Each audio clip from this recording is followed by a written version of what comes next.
भारत में सब हमारे छोटे भाई हैं, क्योंकि हिंदू धर्म की उम्र है वो लगभग 1000 साल की है।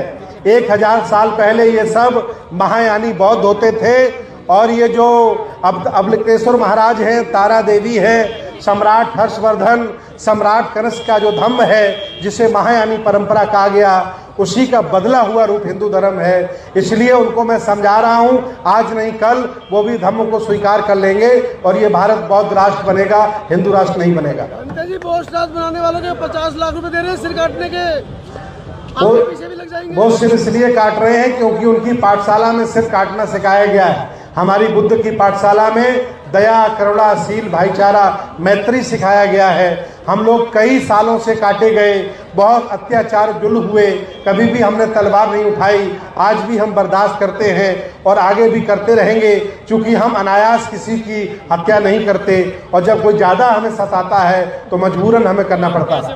वो लोग कह रहे हैं कि आप टुकड़ा टुकड़ा गैंग के हैं। हमको जो टुकड़ा टुकड़ा गैंग कह रहे हैं वो लोग नहीं जानते हैं कि हमारी इतनी बड़ी गैंग है जिसके राष्ट्राध्यक्ष 18 देशों में है। चले जाइए थाईलैंड, जापान, कोरिया, लंका, मैं कई जगह कार्यक्रम करता हूँ, परमिशन नहीं देते हैं। कई जगह कार्यक्रम करता हूँ, बड़ा परेशान करते हैं। मैं उनको समझाता हूँ कि इस देश में मुझे परेशान कर रहे हो और जापान में नौकरी तलाशने जाते हो, वो बौद्धों का देश है। हिंदू राष्ट्र से बद्ध जी को क्या तकलीफ है? हिंदू राष्ट्र भारतीय मूल भावना के खिलाफ है। ये देश अलग अलग संस्कृतियों का है, अलग अलग रंगों का है, अलग अलग भाषाओं का है। ये विविधताओं का देश है। अगर कोई इसे एक रंग में रंगना चाहता है तो वो अपराध करना चाहता है। ये देश सभी धर्मों का है और हमेशा रहेगा। सर, ये राजनीतिक कार्यक्रम था सामाजिक, क्योंकि राजनीतिक नेता लोग बोले तो भीड़ चली गई। राजनीतिक लोग हमारे उपासक हैं। माननीय बहन जी हमारी उपासिका हैं, स्वामी प्रसाद मौर्य हमारे उपासक हैं, अखिलेश यादव जी को भी उपासक बना रहा हूं, प्रियंका गांधी जी को हमने विपश्यना करा दी है। बस 2-4 साल और लगेंगे, भारत के सभी नेताओं को मैं बौद्ध बना दूंगा, आप चिंता मत करिए। बौद्ध धर्म बनाएंगे कि धम्म बनाएंगे? धर्म एक हिंदी भाषा का शब्द है जिसका संबंध मजहब से है। भगवान बुद्ध का धम्म है जो विज्ञानवादी, तर्कवादी है और प्रकृति पर आधारित है। धर्म न हिंदू बौद्ध है, धर्म न मुस्लिम जैन, और धर्म चित्त की शुद्धता, धर्म शांति सुख चैन, ये हमारा संदेश है। इस तरह का कार्यक्रम आप कर रहे हैं, क्या संदेश देना चाहेंगे? लगातार जिला बाई जिला कर रहे हैं। ये 8वां बौद्ध सम्मेलन है और हर सम्मेलन में 25,000 लोग शामिल होते हैं। मुझे बड़ा दुख रहा कि प्रयागराज की धरती पर मुझे परेड ग्राउंड नहीं मिल पाया। ये मैदान छोटा रह गया, बहुत सारे लोगों को कुर्सियां नहीं मिल पाई। अब जो अगला हमारा कार्यक्रम है वो झांसी मेला ग्राउंड में है, जिसमें 1 लाख लोग भगवान बुद्ध की शरण में आ रहे हैं। मैं आपको भी आमंत्रित करता हूं, आइए और हम लोग मिलकर के भारत को बौद्ध में बनाते हैं। बीजेपी सरकार हिंदू राष्ट्र की बात करती है, हिंदुत्व सरकार बनाने की बात करती है, आपको डर नहीं लगता धर्म का प्रचार कर रहे हैं? एक्चुअली ऐसी ओबीसी की बहुत बड़ी आबादी है, हम लोग 100 करोड़ से ज्यादा हैं।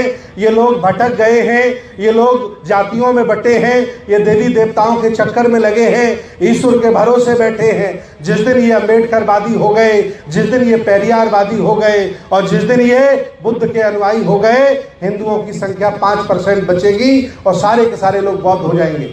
एक तरफ आप 84,000 बौद्ध स्तूपों को नष्ट किया गया है, इनको लेकर के बौद्ध समाज और आपके माध्यम से अगला कदम क्या होगा? मैं कई बार बोल चुका हूं कि देश भारत में जितने भी बड़े बड़े हिंदू मठ हैं, ये सम्राट अशोक के द्वारा स्थापित 84,000 बौद्ध स्तूप पर बनाए गए हैं। चाहे वो तिरुपति बालाजी मंदिर हो, जगन्नाथपुरी का मंदिर हो, अयोध्या जबरदस्ती साकेत हमारा कब्जा कर लिया, मथुरा हो, बद्रीनाथ, केदारनाथ, जितने भी इनके बड़े बड़े मठ हैं सब बौद्ध मठों के ऊपर बनाए गए हैं। उनके हमारे पास पुख्ता सबूत हैं।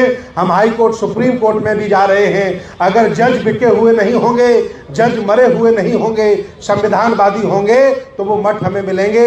ऐसी मेरी लड़ाई है। चर्चा करते हैं, आप लोग कर कुछ नहीं पाते। बोध गया में गणेश जी स्थापित हो गए। सांस्कृतिक लड़ाई में समय लगता है।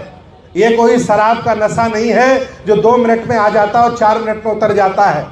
बहुत पुराने मक्कर जाल में समाज फंसा है, जातिवाद में फंसा है। आज दिन तक जो समाज पिटता रहा, कुटता रहा, जातिवाद झेलता है, वह जातिवाद के गौरव को लेकर के घूम रहा है। वो लोग जातियों को गौरव करें जिन्हें ऊंचा बनाया गया, बात अच्छी लगती है। जो 5वें पायदान पर अछूत है वो जाति का गौरव लेके घूम रहा है। ये सब बाबा साहब के हत्यारे हैं, बुद्ध के हत्यारे हैं, और मैं इनको बौद्ध बनाकर, अम्बेडकरवादी बनाकर एक नए भारत का निर्माण करूंगा। और पूरा देश हमारा साथ दे रहा है। आज आपने देखा होगा हजारों की संख्या में लोग आए और लोगों ने समर्थन किया है। कहने तो हम बौद्ध हैं, लेकिन आज भी लिखित में हिंदू शब्द लिखा जाता है। हमारी लड़ाई चल रही है। 18 सालों से हम मैरिज एक्ट की मांग कर रहे हैं, पर्सनल लॉ की मांग कर रहे हैं, अलग शमशान की मांग कर रहे हैं। ये हिंदू बड़े साजिद लोग हैं, ये ब्राह्मणवादी लोग बड़े साजिशन लोग हैं। ये हमें इसलिए अलग नहीं कर रहे हैं कि अगर हम बौद्धों को अलग कर देंगे तो हिंदू 7-8% बचेगा। इसलिए जबरदस्ती इन्होंने संविधान के माध्यम से हमें हिंदू धर्म का हिस्सा बना के रखा है। जिनको आप बौद्ध बना रहे हैं वो घर जाकर हिंदू मुस्लिम की लड़ाई लड़ते हैं। मैं अपना काम कर देता हूं और ये काम सतत चलना चाहिए। मेरे एक कार्यक्रम करने से सामाजिक क्रांति नहीं चलेगी। सभी लोग जब इस काम में लगेंगे, मैं मानता हूं करोड़ों संख्या है हमारी, हम 100 करोड़ आबादी के लोग हैं, लेकिन जिंदा लोग 1 लाख भी नहीं हैं। उनकी आबादी 15 करोड़ है, लेकिन सबके सब जिंदा लोग हैं। मैं जागरूक कर रहा हूं, लोगों को बता रहा हूं कि असली आपका दुश्मन कौन है, असली दोस्त कौन है, और व्यवस्था परिवर्तन में समय लगता है। पंडित जी, महाबोधि टेम्पल बिहार के लेकर क्या कहना है? महाबोधि टेम्पल का आंदोलन बहुत पुराना चल रहा है। मुझे दुख है बिहार में ओबीसी के लोग 30 साल से सरकार चला रहे हैं। लालू और नीतीश कुमार, अगर इन लोगों को शर्म आई होती, अगर ये सामाजिक न्याय समझे होते, अगर ये बुद्ध का दर्शन समझे होते, तो ब्राह्मणों को मैनेजमेंट से निकालकर फेंक दिए होते और बोध गया मुक्ति आंदोलन सफल हो जाता, बुद्ध विहार बौद्धों को मिल जाता। लेकिन नेता खुद सत्ता परिवर्तन चाहता है, व्यवस्था परिवर्तन नहीं चाहता। मेरे बहुजन समाज के लोगों, इन नेताओं को घर से खदेड़ो, भगाओ, जो वोट लेकर के अपने बच्चों को जर्मनी ऑस्ट्रेलिया पढ़ाना चाहता है, अरबपति बनना चाहता है, लेकिन सामाजिक न्याय और गैर बराबरी की लड़ाई, व्यवस्था परिवर्तन की नहीं लड़ना चाहता है। जब तक आप लाठी नहीं उठाओगे, तब तक ये नेता पैसे के दम पर आपका खून पीते रहेंगे और आपके बच्चों को जर्मनी ऑस्ट्रेलिया में पढ़ाते रहेंगे। पंडित जी का इस पर क्या स्टेटमेंट है? पंडित जी, आपका इस पे क्या स्टैंड है? क्या आपकी किस पर स्टेटमेंट? जो बार-बार आप महाबौद्ध सम्मेलन कर रहे हैं, तो इससे लोगों को क्या कहना चाहते हैं? मैं एक बौद्ध भिक्षु हूँ। भगवान बुद्ध ने मुझे आदेश दिया था, चरक भिक्षवे चारिकं बहुजन हिताय बहुजन सुखाय लोकानुकंपाय। अगर मैं धम्म का प्रचार प्रसार ना करूं, लोगों को बुद्ध की शिक्षा ना बताऊं, तो बताओ क्या पार्टी बना लूं? बताओ क्या व्यापार डाल लूं? बताओ क्या बुद्ध विहार में पड़ा पड़ा खाऊं? मेरा काम है कि चरक भिक्षवे चारिकं, गांव-गांव जाओ और लोगों को जगाओ। मैं अपना काम ईमानदारी से कर रहा हूं और मुझे गर्व है कि बड़ी आबादी भगवान बुद्ध की तरफ बढ़ रही है। सर, इस कार्यक्रम में दूर दूर के उपासक उपासिकाओं ने बढ़ चढ़ कर के हिस्सा लिया, उन लोगों को क्या संदेश देंगे? मेरा संदेश पूरा भारत सुनता है, पूरी दुनिया सुनती है। ये देश आपका है, आप कोई छोटे लोग नहीं हो, आप कोई नीचे लोग नहीं हो, आप अछूत लोग नहीं हो, आप शूद्र नहीं हो। आप इस देश भारत के शासक हो। शेड्यूल कास्ट ओबीसी में ऐसी एक भी जाति नहीं है जो इस भारत की शासक नहीं रही है। मैं उनको बता रहा हूं कि आप राजा महाराजा थे, इसलिए मैं सम्मानित मुल्क के मालिक को बोलता हूं, आज नहीं कल ये लोग जागेंगे और ये देश बहुजनों के हाथ में होगा, मुझे पूरा विश्वास है। बहुत बहुत धन्यवाद, बहुत बहुत साधुवाद। सर, एक सवाल छोटा सा है। अरे भाई साहब, पत्रकार है आप। एक सवाल छोटा सा है। हमारे इतने बंधु पत्रकार महोदय हैं, आपकी जैसी वाणी को जब ये लोग लाइव या प्रसारण करते हैं, तो आए दिन ऐसे हमारे यूट्यूबर छोटे छोटे चैनलों को ब्लॉक कर दिया जाता है, हैंग कर दिया जाता है। इस पे आपकी क्या राय है? हम लोग बहुजन समाज के लोग अखबारों के और मीडिया के बहुत बड़े हत्यारे हैं। मैं आपको याद दिलाना चाहता हूं, बाबा साहब डॉक्टर अंबेडकर ने 4 पत्रिका निकाली, हम लोगों ने उनको चला नहीं पाया, हम लोग उनकी पत्रिकाओं के हत्यारे हैं। बड़े बड़े चैनल बने, हम लोगों ने बेच दिए, हम लोग उनके हत्यारे हैं। बड़े बड़े संगठन, सत्य शोधक समाज ज्योतिबा राव फुले ने बनाया, बुद्धिस्ट सोसाइटी ऑफ इंडिया बाबा साहब ने बनाई, और समता सैनिक दल बनाया, उनको हम चला नहीं पाए। हम लोग अभिमानी, जातिवादी, छोटी सोच के लोग हैं, मोहल्ले में कोई जानता नहीं और बन जाते हैं राष्ट्रीय अध्यक्ष। उसका परिणाम ये है कि मुट्ठी भर लोग देश पर कब्जा कर लिए हैं और आप बहुजन समाज बनाते बनाते घूम रहे हो।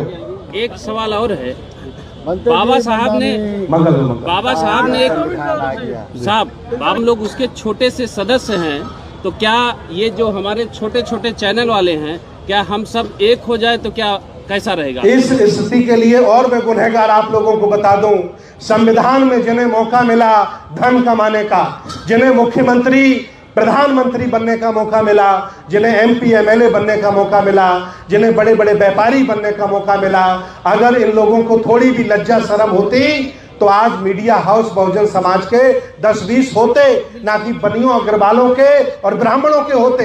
लेकिन मेरे लानायक हमारे नेता हैं जो अपना घर भरते हैं, पैसे के ऊपर बैठे हैं। अगर ये चाहते तो अखबार चला लेते।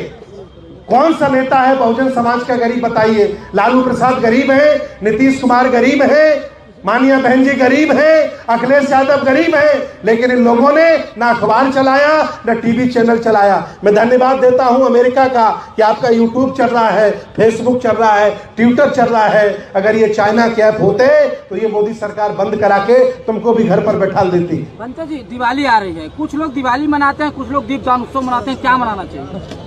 किसी भी त्योहार को मनाने की जरूरत नहीं है। हमारे त्योहार है बुद्ध पूर्णिमा, हमारे त्योहार है बाबा साहब की जयंती, हमारे त्योहार है प्रत्येक पूर्णिमा, ये हमें मनाना चाहिए। हमें कोई गुलामी उनकी नहीं करनी है, हमें सब कुछ उनका त्याग देना है, तभी हम शासक बनेंगे, अन्यथा नहीं। बहुत बहुत धन्यवाद, साधुवाद।